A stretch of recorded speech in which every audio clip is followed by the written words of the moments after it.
Olá, paz do Senhor, eu sou o pastor J.C. Silva, conectado na lição para abençoar sua vida, sua família e seu ministério. Assista todo o vídeo e ao final deixe seu like, seus comentários e compartilhe os vídeos nas suas redes sociais. Se inscreva se ainda não se inscreveu e acione o sininho para receber aí as notificações dos próximos vídeos postados. Suas interações são muito importantes para ampliar o alcance desses vídeos. O versículo do dia está em Atos capítulo 1, versículo 8. Mas recebereis a virtude do Espírito Santo, que há de vir sobre vós, e ser-me-eis testemunhas, tanto em Jerusalém, como em toda a Judéia e Samaria, e até os confins da terra. Na verdade aplicado, o pastor César Rosa Pereira, comentarista da lição deste trimestre, ele diz que Jesus confiou a seus discípulos a continuidade da sua obra. O texto de referência está em Lucas, capítulo 24, versículos 24 a 49.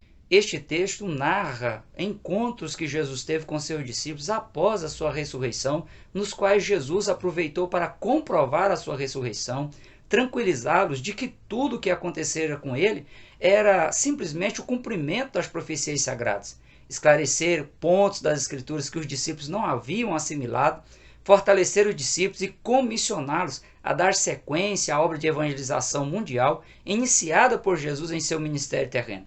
E para dar também instruções claras e objetivas quanto às coisas que aconteceriam após a sua ascensão ao céu, incluindo o cumprimento do envio do Espírito Santo Consolador e o seu futuro retorno, que se dará em duas fases distintas.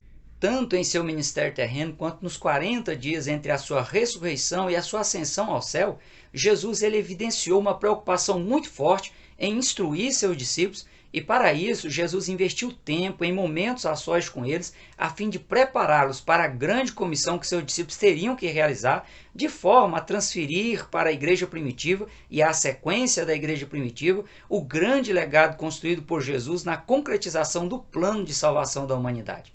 A partir da ressurreição e ascensão de Jesus, viver e pregar o Evangelho seria e ainda é a missão dos discípulos de Jesus.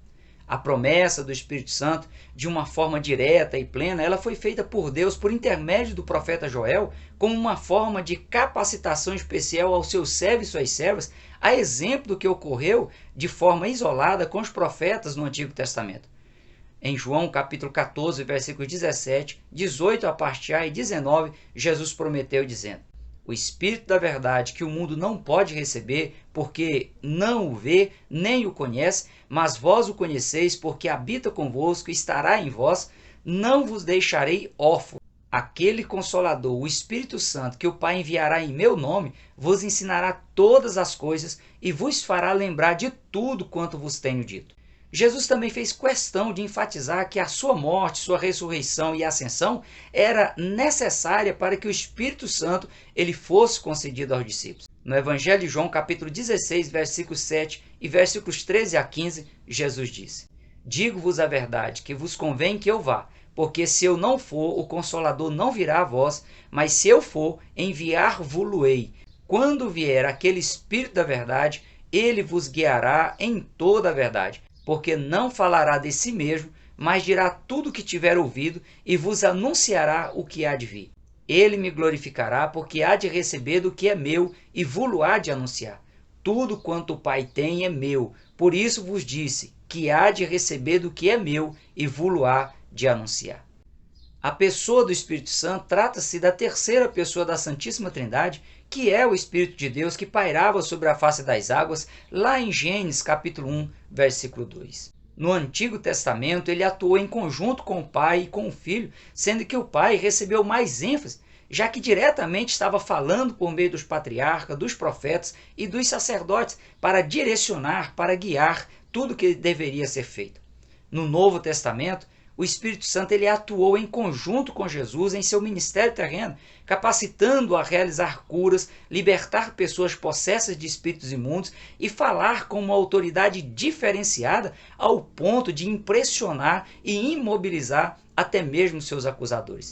A partir do momento que Jesus, ao encontrar com seus discípulos a porta fechada, ele disse: recebei o Espírito Santo, e os comissionou a dar sequência na evangelização mundial, o Espírito Santo passou a atuar de uma forma mais direta na vida dos discípulos de Jesus, de forma que eles foram consolados e confortados quanto à ascensão de Jesus, foram encorajados a perseverar em obediência às instruções de Jesus, de ficar na cidade de Jerusalém para serem revestidos de poder, mesmo diante de tanta perseguição. Nenhum deles se ausentou para focar em outras atividades, foram impulsionados a acreditar em Jesus de forma resiliente, ainda que lhes custasse a própria vida. Ganharam um extraordinário aliado para, se necessário fosse, interceder por ele junto ao Pai com gemidos inexprimíveis.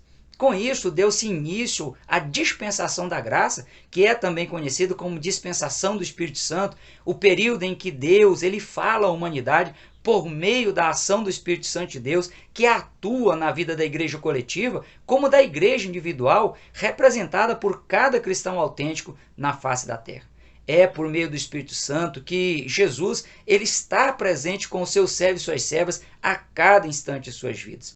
O pastor César Rosa ele ressalta que Jesus sabia e sabe que o cristão ele não consegue viver de forma a agradar a Deus em meio ao ambiente hostil que predomina no mundo, sem a presença, sem a ajuda, sem a capacitação do Espírito Santo. Jesus prometeu aos seus discípulos não apenas que eles seriam cheios do Espírito Santo, mas também prometeu o revestimento de poder por meio da ação do Espírito Santo na vida do cristão. A orientação de Jesus aos seus discípulos foi: eis que sobre vós envio a promessa de meu Pai. Ficai, porém, na cidade de Jerusalém, até que do alto sejais revestidos de poder. Recebereis a virtude do Espírito Santo, que há de vir sobre vós. Atos capítulo 2 registra o cumprimento inicial e literal das promessas do enchimento do Espírito Santo e do revestimento do Espírito Santo. A primeira comprovação visível do enchimento do Espírito Santo foi o batismo no Espírito Santo com a evidência do falar em línguas estranhas. Alguns segmentos religiosos chegam a argumentar que as línguas estranhas foram dadas para um momento específico, se limitando ao Pentecostes. No entanto, é farta a literatura bíblica que mostra as evidências das línguas estranhas, como ocorreu no dia do Pentecostes, no período da igreja primitiva, e também nós temos a comprovação ao longo da história da igreja.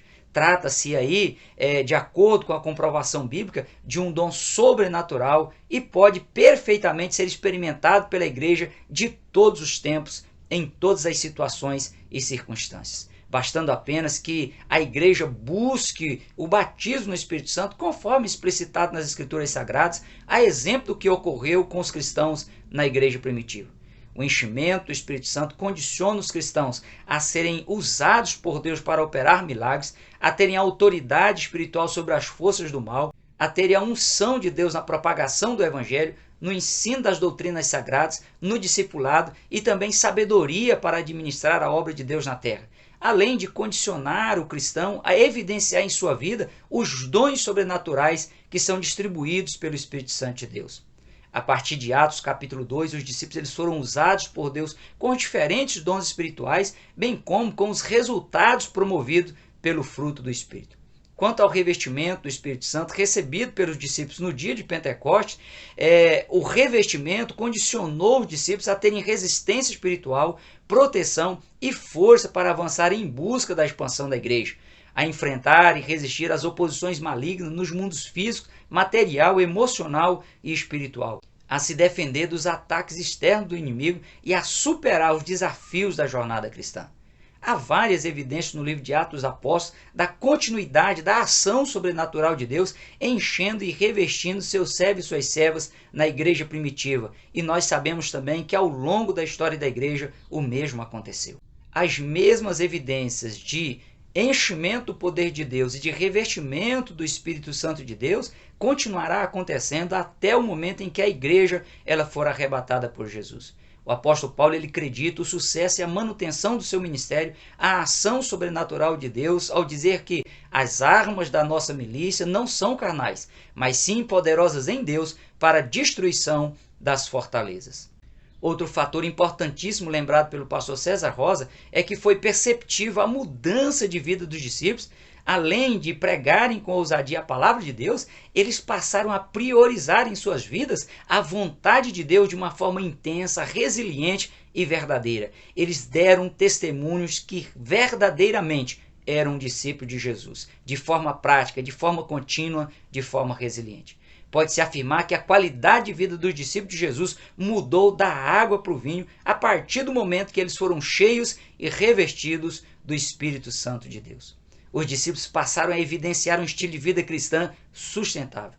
Tudo o que eles faziam em quaisquer áreas da vida visava o bem-estar da igreja, não só naquele momento presente, mas também a igreja do futuro. E não visavam satisfazer os seus egos pessoais. Me permitam apenas esclarecer que o selo do Espírito de Deus, mencionado por Paulo em Efésios capítulo 1, versículo 13, e também no capítulo 4, versículo 30, nada tem a ver com o batismo no Espírito Santo, com a evidência de falar em línguas estranhas.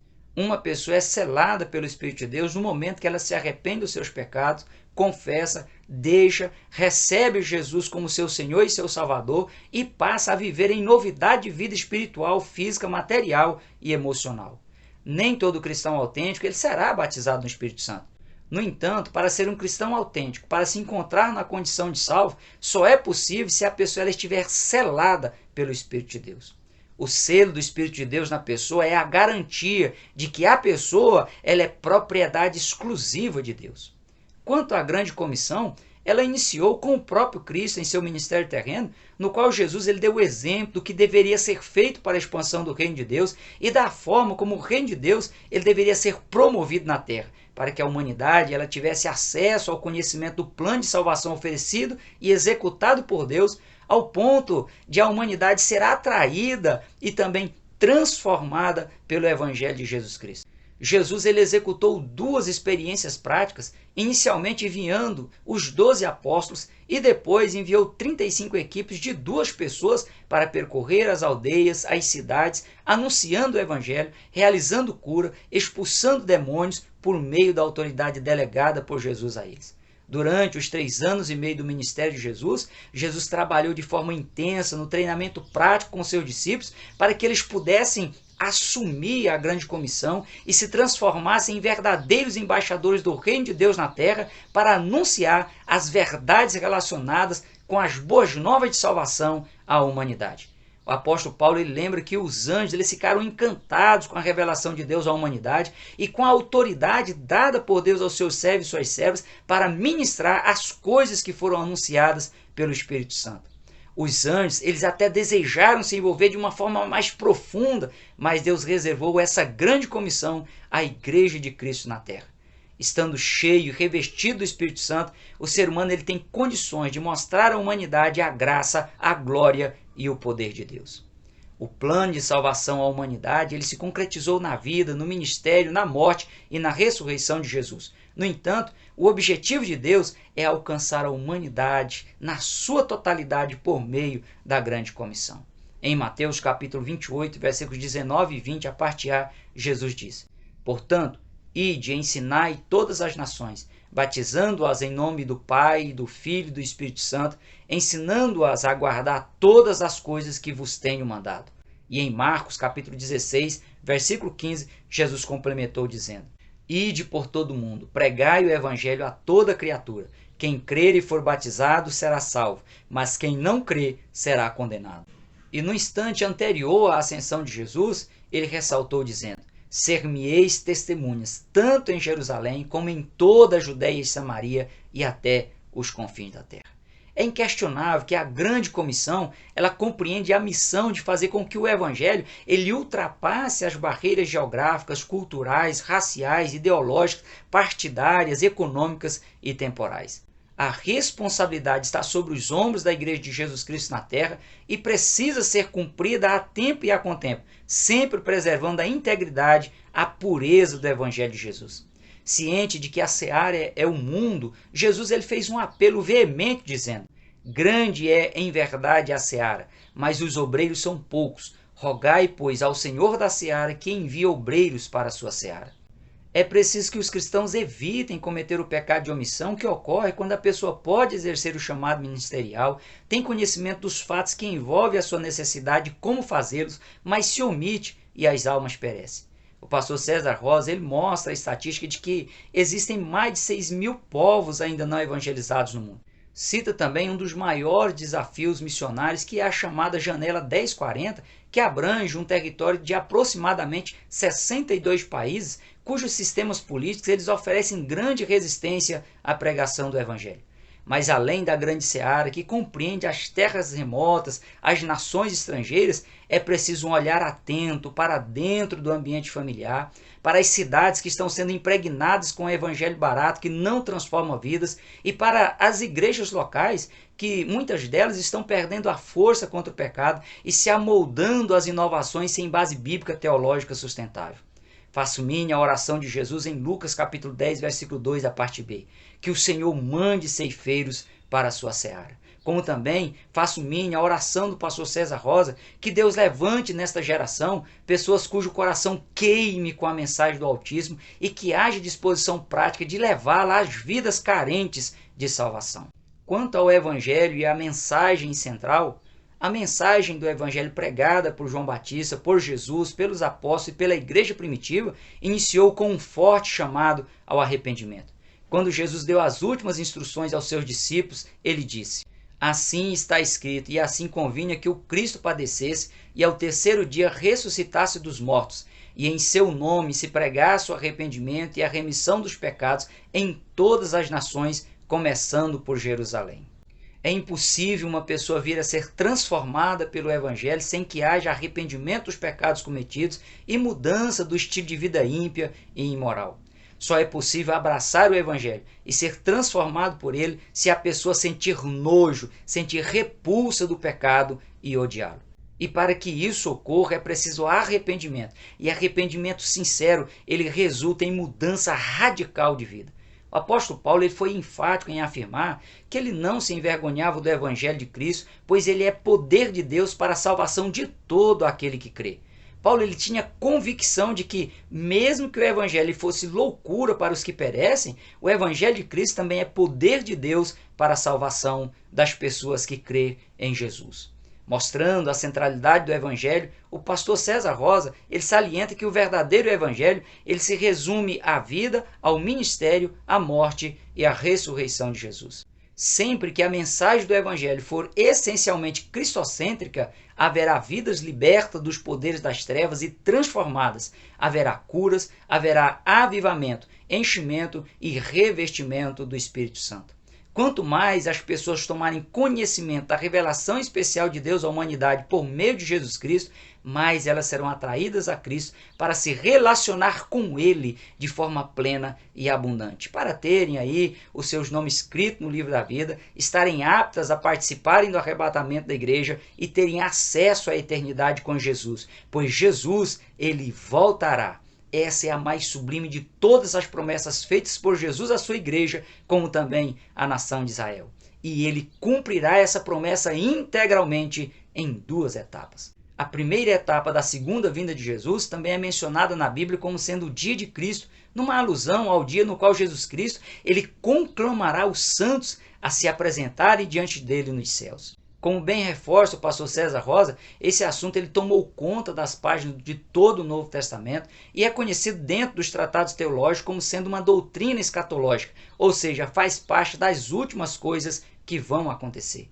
Essa primeira etapa da segunda vinda de Jesus será em um momento inesperado, será de forma invisível e terá a duração de frações de segundos. Jesus ele preveniu dizendo: daquele dia e hora ninguém sabe, nem os anjos que estão nos céus, nem o Filho, senão o Pai.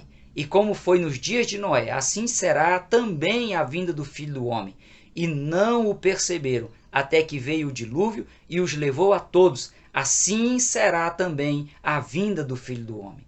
Vigiai, pois, porque não sabeis o dia nem a hora em que o Filho do Homem há de vir. Voltarei e vos receberei para mim mesmo, para que onde eu estou estejais vós também. O apóstolo Paulo descreve a primeira fase da segunda vinda de Jesus da seguinte forma: o Senhor mesmo, dada a sua palavra de ordem, ouvida a voz do arcanjo e ressoada a trombeta de Deus, descerá dos céus e os mortos em Cristo ressuscitarão primeiro. Depois nós, os vivos, os que ficarmos, seremos arrebatados juntamente com eles entre as nuvens para o encontro do Senhor nos ares, e assim estaremos para sempre com o Senhor. Consolai-vos uns aos outros com estas palavras. O termo arrebatados no grego é arpagesometa e significa agarrar, levar embora. Ou seja, os salvos, eles serão agarrados e levados embora dessa terra.